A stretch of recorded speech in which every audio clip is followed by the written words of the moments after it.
السلام عليكم. هذا الفيديو غادي يكون اكسبسيونيل. فيفا موبايل انا وولدي غادي نلعبو. ولدي اللي عمره 8 سنين دقني ب3-1 وتقاتلت معاه، ولكن غلبني. هنا بدات المقابله ولعب. بديت كندور الكره كندرجها على اساس انني غادي نربح وغادي نلعب عاطي الخطر. كنتفاجئ ان السيد كيعرف يلعب وطرحني ديال بصح. في هاد اللقطه هادي دار واحد المحاوله خطيره صراحه. ما عرفتو كيلعب، تصدمت فينا في هاد الباس هادي، ولكن الديفونس عيطت عليه. انا حاولت ندير واحد الهجوم تكتيكي، فاتت لي الكره ما رحمنيش شويه على الواحد. كتشوف كيدازو من مورا التوشه ديالنا كيلعب، غادي ماركي لي اول هدف. انا غادي نعرفو كيلعب، اقسم لكم بالله الا لعبت معاه يعني بالقوه ديالي كامله على اساس راه كنلعب مع شي واحد كبير. ما عطاني ديال الله. حاولت نسير معاه، ولكن زيرت معاه عاوتاني ما نعرف واش حيت انا يلاه خليت فيه. انا عندي 94 في الجروب ولا حيت هو على 115. المهم القضيه هنا تلقى بحال مهمه كيف كتقاسى الشفافيه. انا كما كتشوفوا غادي نحاول نعاودو راه غادي دخلت في الدفاع ورجعتها. انا غادي نحاول انني نماركي ندير واحد كونتر اتاك. انا لاعب اوفنسيف، ما لاعب ديفونسيف، ما عارفش هاد اللعيبه هذا، ولكن صراحه طرحها ما كنتش كيفاش الكره. كنخليه الديفونس ديالو كيعرف كيفاش يشوط، كيدير بيا البالون مزيان.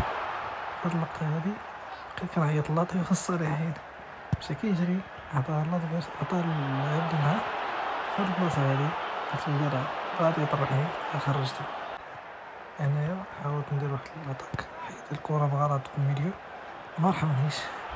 شوف كيفاش دخلها، حيت هذا كيفاش دخلها انا تكون جوهر، ولكن عطا هادي فوق الشبكه تا هو ما تحسبش اورجو.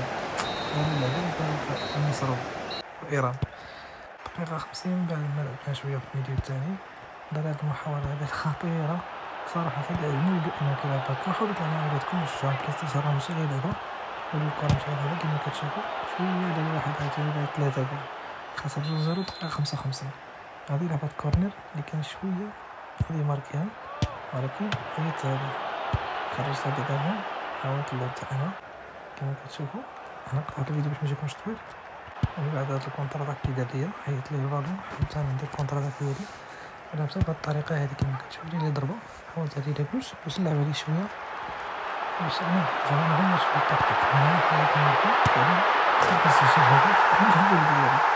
صراحه حسيت بان رجعت شويه الاعتراض هذا ولدي راه عرفني كنلعب، ولكن ما جيتش كنفرح بالهدف حتى شفت هاد اللقطه هادي مفاجئه اللي غادي تقسمني فيها بالضحك صراحه. هذا الهدف اللي ماركا هدف زوين. علاش؟ لانه لعب بلاطاكون ديالو، لعب بالكارديان وماركا. هاد اللقطه هادي عاوتاني كيفاش حيدها في الديفونس عجبتني بزاف. انا جوجرا حيدها لي ديريكت، انا دعيت مع شي زعما عطيتها لي ولا شي حاجه. انا غادي يجي الهدف الثالث ديالو. انا بقيت صراحه مسترني نعرف بالطريقه باش لعبها وكيفاش كيديستريبي البالون مع اللعابه اللي ديالو. كما كتشوف هنا هو غادي يهاجم هاد الهجمه هادي، وهنا غادي تصنت يطلعوا جوج اللعابه غيعطي هاد اللاعب هذا، وهنا غيعطيها لاطاكون ديالو غادي يدورها الشبكه. هاد اللقطه تبارك الله عليك.